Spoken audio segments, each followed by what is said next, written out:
This is a video of a Japanese mini truck.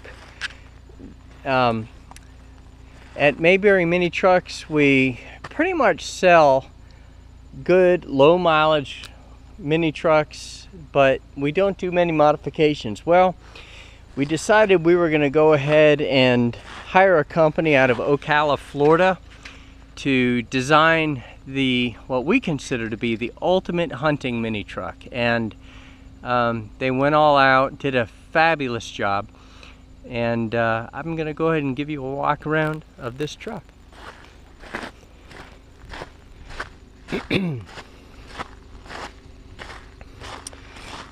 If you notice, the texture of the truck, of the finish, is kind of rough, and that's because this is what's called a product called Rhino Lining. It's not an aftermarket product.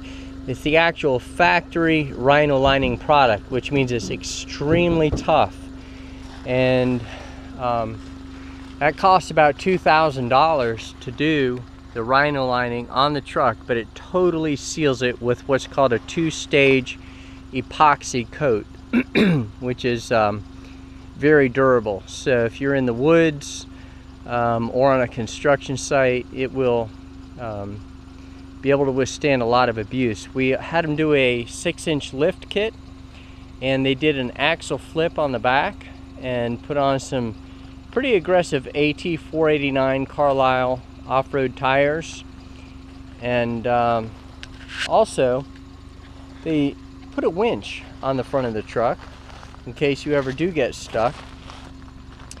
They also put, I'm sure you've noticed, the top of the truck has a kind of a hunting box up there.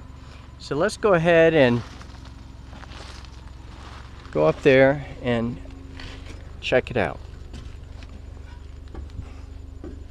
So you've got two chairs up here. They swivel 360 degrees, so you can be up here, and it's basically a mobile deer stand, guys.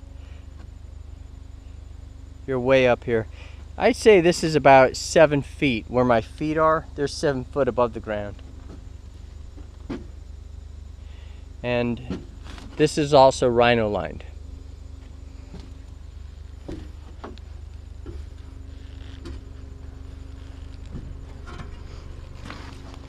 This frame is tied into the frame of the truck, and also I'll show you the lighting system.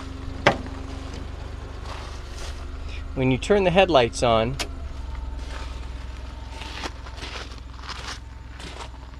it turns on your LEDs up front, and then you also have these side and rear lights, and they're turned on when you flip that switch right there. So that gives you ample lighting when you're out looking for something and it's getting dark. Pretty helpful. Now this truck also has what's called Differential Lock, and Differential Lock is a feature which adds additional traction when your four-wheel drive just isn't enough. Now typically you won't use it, but if you're in an extreme situation, you push that button and it locks your rear axle and makes your rear axle solid. The truck, one of the nice things about it is it has very low miles. It has 25,766 kilometers. So that pretty much means everything else on the truck is lightly used, because whoever owned this truck previously just didn't give it a whole lot of use.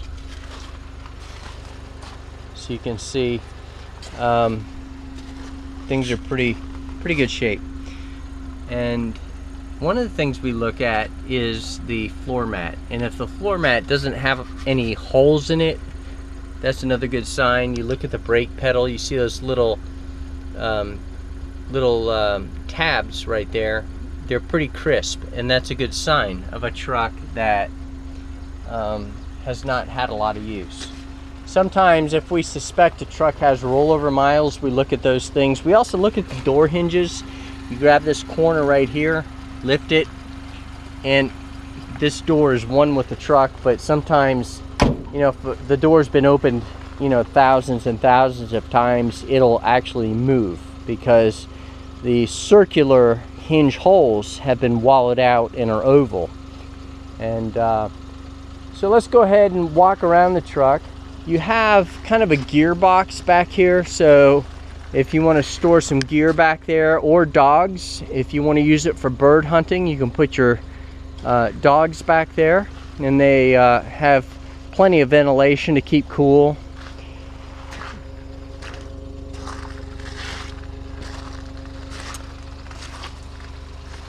And coming around to the passenger side, you have your device to screw your jack, and your jack is stored under here. That's your actual jack. This is your overflow tank for your radiator. That's your windshield washer fluid. The truck also has heat, so in the winter time you can stay warm. And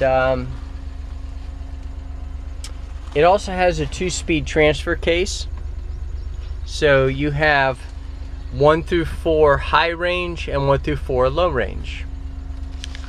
And now what we're going to do is climb this hill. This is a pretty steep hill.